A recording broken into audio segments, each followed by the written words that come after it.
Hello, my loves, and welcome to another collective reading. I'm not gonna rush, but I am on 23% on this. So we're gonna see what we can do, right? It's Mercury retrograde. I hope you're slowing down. I hope you're taking care of yourself. Hey, Gant, how you doing? Welcome in. We're gonna do this collective reading. Hey, Priscilla, welcome in, beautiful. We're gonna have a good time. Please find yourself in a nice, relaxed position. You know, set an intention for what messages you would like to receive clarity on, what type of information you're looking for. And yeah, I pray that our ancestors, spirit guides, and angels bless us with the gift of wisdom and discernment so that we are able to take empowered action that is in alignment with our highest and greatest good. I also pray that the divine protects our minds, bodies, and spirits as I receive messages from the Most High. Ashe, amen, amen, ashe. That's the thing. What's your zodiac sign, Beyond? Mercury is in retrograde. The sun and the moon. We have a new moon in Leo coming up, but it's directly opposite Pluto. That's a tough transit. You know, a lot. Oh, baby. So your birthday's coming up. So this is this Leo season is gonna put you through a doozy. I'm so sorry. And all the Leos in here, happy early birthday or happy birthday if your birthday has come. And I do love me a good Leo. Let's go ahead and get started. What is it that what is it, child? What is it that the divine would like us to know about this new moon in Leo? Any information or insights that the divine has for us, I'll be here to deliver. Please and thank you, please and thank you, please and thank you. What information? Okay. That's too many cards, but these definitely came out. So we have the Four of Cups in reverse, followed by the Moon card in reverse. The King of Wands, followed by the Page of Wands. Like right off the bat, a lot of us are irritated or like bored or over something. And it's weird because like, it's not like anxiety, per se. Sometimes the Moon card can come up as in like anxiety or nervousness. But it kind of feels like restlessness, right? And what it really feels like, it kind of feels like we have a Tower card coming or that we want a Tower card moment to occur, right? And when I say that, it's like we kind of want to break up the foundation. Like we really want to shake shit up. Like we're kind of tired of doing the same thing. We're kind of tired of our surroundings. It's kind of like we want to flip the table or like run away and start a new life. And just to start a new chapter. And it kind of feels like so many of us were like irritated that the process of becoming this new version of ourselves or experiencing something new is taking so goddamn long. Right? Seven of Swords, full card, Seven of Wands. Exactly. This new experience, with this new journey is taking a lot of effort. It's taking a lot of effort, and in some ways it's making us like frustrated and emotional, and we don't want to deal with the emotions. We just want to go out and get the work done, do the work, and start our new lives. Right? But there's like, I'm so sorry. I think my allergies are bothering me. There's all this BS in the way.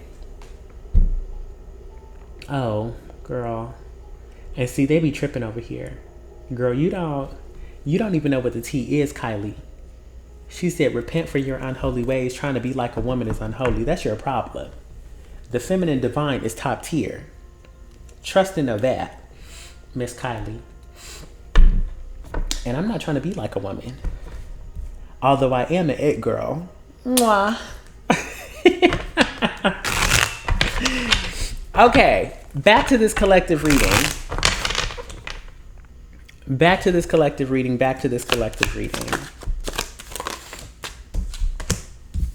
What was I saying? Yeah, like we don't have a problem like doing the effort or putting in the work. Right?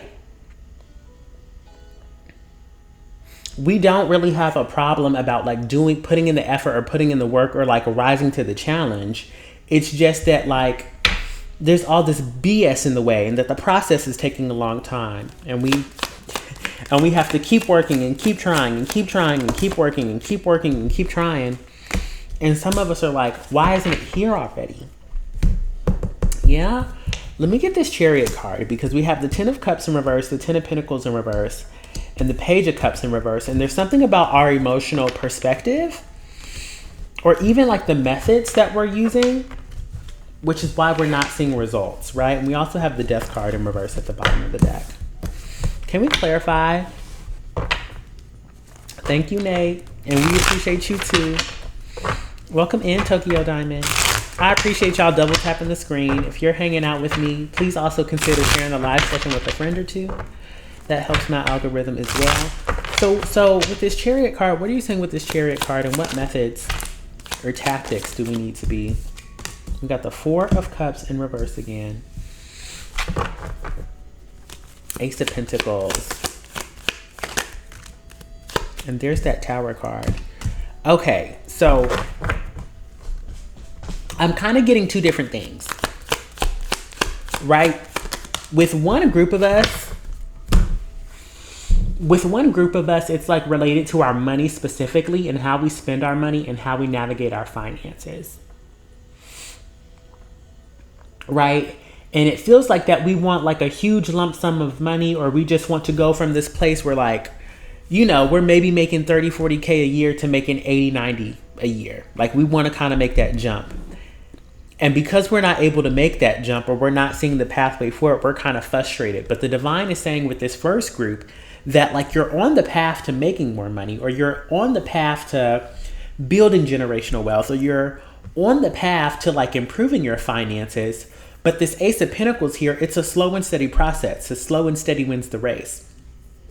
And because some of us, we get so frustrated and irritated with how long it takes, you know what I mean? We actually end up like sabotaging our efforts by always going back to square one, right? Is that making sense? It's like easy come, easy go.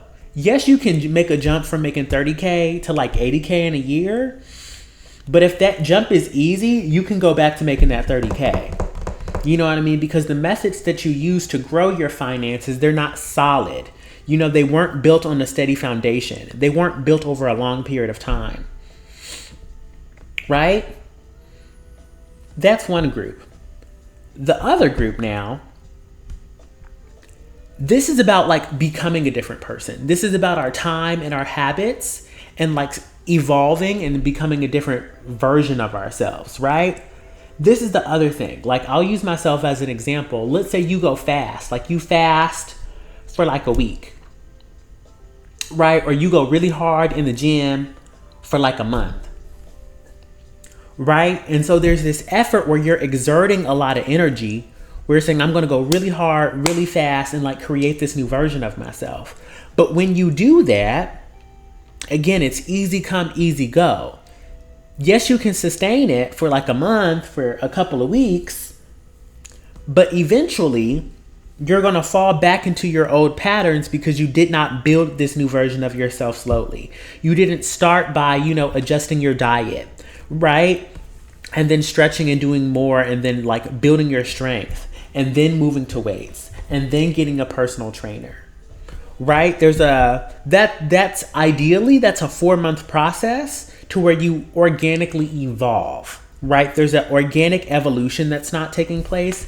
And so many of us were just kind of impatient and frustrated. I'm sorry. For lack of a better phrase, you know what I mean? And again, if it don't apply, let it fly. What's the action plan for the collective, right? How do we step into, you know, the divine action plan that's in alignment with where we are? Again, 10 of Wands in reverse. Devil card. And it's like, and then a lot of the cards are coming up again. Right? Okay, 10 of Wands in reverse, Devil card, 7 of Wands in reverse. It's kind of like a control issue. Right? When we see the Devil card, especially next to the 10 of Wands and the 7 of Wands, it's like we want to be in control of our lives. Right? And this is such a fine nuance. right? You cannot control your life, but you can control what you do. You cannot control the output, but you can control the input, right? And it's the fact that we do not have control over the output or what life gives us or what results that we see with the effort that we put in, which is becoming so frustrating, right? Which is why some of us, we want to flip the fucking table, right? Right? Where, alternatively, we can say, what do I got to do today? Right? When it comes to money, today, I just got to save $5. Today, I just got to write in my journaling notebook.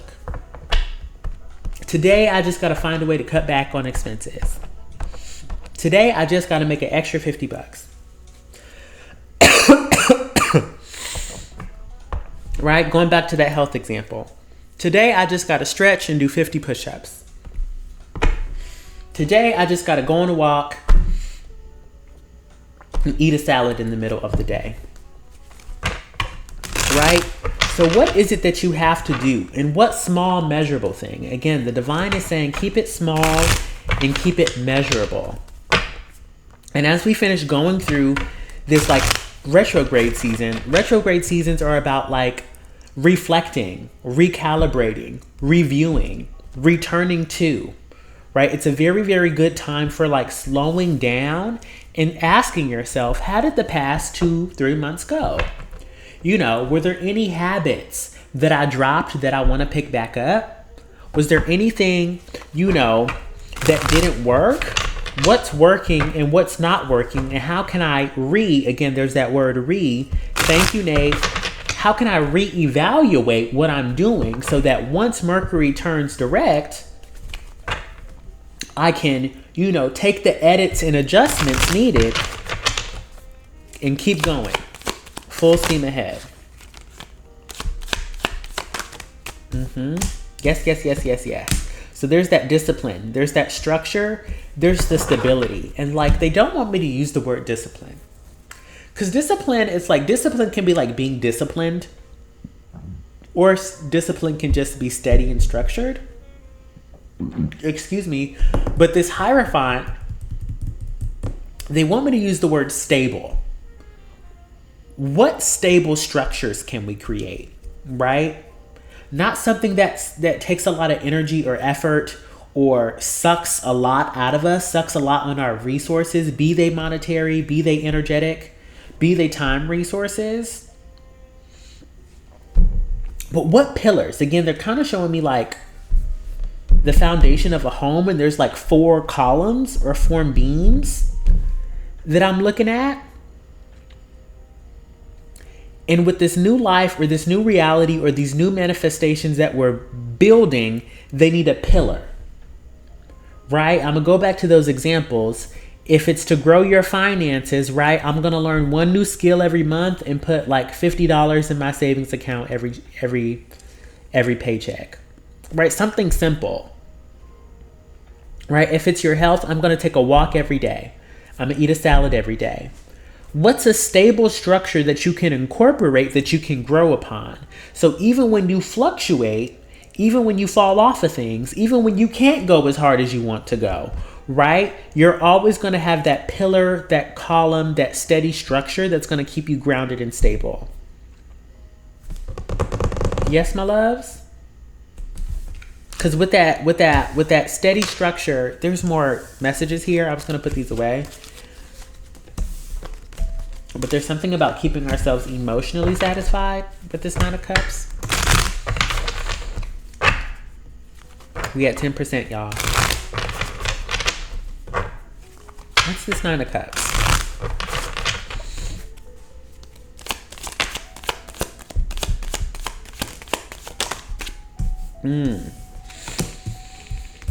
And not being married to a specific result. Not being... Again, this is kind of like, again, there goes that Tower card again. This is the old classic. I think I even spoke about this during last week's collective reading when the retrograde cycle started. about like releasing and surrendering expectations, right? When we have very strong expectations, we make it difficult for the divine to deliver something better, right? God actually wants to give us something better than we imagined, something better than we can picture or plan or create and craft using our own mind, right? We can know what we want and move steady towards it, but it's like, don't get upset when it doesn't perfectly materialize in the way that you want it to, because God and the divine and the Most High, they're always giving us clues and tips and people and relationships and resources to work with that are actually going to add to what we're manifesting, that are actually going to add to what we're building, right? So that it ends up being better than what we imagined. It's going to be more sturdy and steady than what we imagined. Yes, my love? Okay. Let me get some oracle cards. I'm trying to get a quick little pose in there. Pose. It's this deck. It's the Rose Oracle jumping out to me. Buy yourself some roses if you can. I'll probably do that. I haven't bought myself some roses in a while. I think I deserve some. What oracle card do we have for the collective? Please and thank you.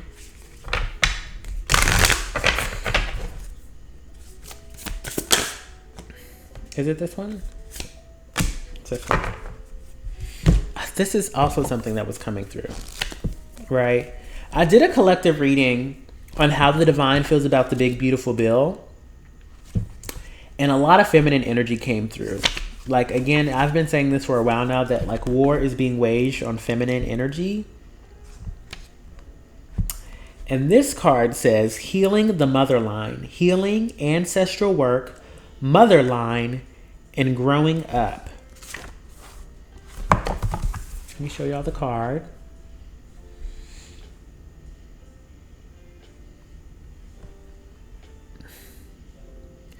We are living in a time of complex healing, especially when it comes to the mother line. Collectively, we are facing the intergenerational trauma that colonialism and patriarchy have imprinted on us. So many born to mothers who were not mothered themselves. It's time to mend the chain. So many of our ancestral lines have experienced brutal persecution and separation from the sacred feminine. We've been starved of the great mother's unwavering embrace and instead told to look only to a male god in the sky. So many were not taught to see the sacred in all things and the feminine in all her stages as sacred, powerful, and holy. This way of living has gone on for far too long, and we are all being called to heal it on the behalf of our ancestors, past and emerging. Healing is possible. It may not be straightforward or easy, but it is possible. It can be felt forward and back. Your ancestors, past and future, are singing with you. It's time to release our mothers all the way back for what they may not have been able to give, to find a way to cultivate the loving mother within, to treat ourselves with the same deep reverence, adoration, understanding, and compassion that we longed for all along. You can be that for yourself today. You can meet yourself where others could not. And as you do, future ancestors will bless you for finding the courage to release and to heal deep. And the rose transmission is, I reach all the way back to the original mother and set all the mothers and myself free. Ashe. Okay, that concludes tonight's collective reading. Thank you for hanging out with me. As always, my name is Mo. If you would like a private reading, I am having a summer flash sale. So all of my private readings are half off, right? The hour readings, instead of 88, they're 44. 30-minute sessions are 22 instead of 44. And the couples readings are 33 instead of 66. Check out my link in the description bar, or in the link in my bio if you're interested in those. But as always, please thank your ancestors, spirit guides, and angels for allowing me to deliver these messages to you. And until next time, this is XL Mo. Bye-bye. Good night.